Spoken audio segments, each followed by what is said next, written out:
एक दिवस सगळ्यांना हे जाणवेल.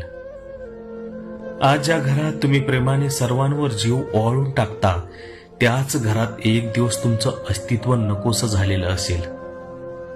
ज्या लोकांसाठी तुम्ही तुमचं आयुष्य झिजवलं, त्यांच्या डोळ्यातून कंटाळा आणि थकवा झळकताना दिसेल.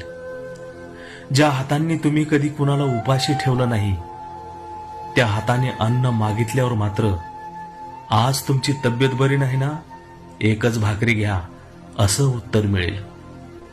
कारण त्यांना तुमचं लघवी मलमूत्र साफ करणं नकोसं झालेलं असेल.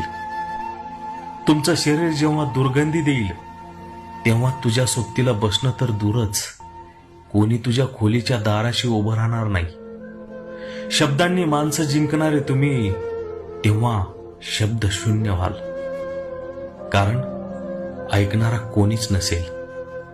तुमच्या अस्तित्वाची किंमत फक्त तुमच्या उपयोगापुरती मर्यादित राहील. आणि एक दिवस ज्या स्वतःच्या लोकांसाठी तुम्ही सर्वस्व दिलं, तेच तुमच्या मृत्यूची इच्छा करतील. कदाचित तेव्हा तुम्हाला जाणवेल की स्वतःसाठी थोडं जगायला हवं होतं, की ज्यांच्यासाठी आपण झिजलो ते आपले नव्हतेच, की थोडं आयुष्य आपल्यासाठी जपायला हवं होतं. पण तो वेळ, तो काळ निघून गेलेला असेल. जिवंतपणीच मरणाची चव कशी असते हे तुम्हाला उमगलेलं असेल. आणि एक दिवस सगळ्यांना हे जाणवेल, पण उशीर झालेला असेल.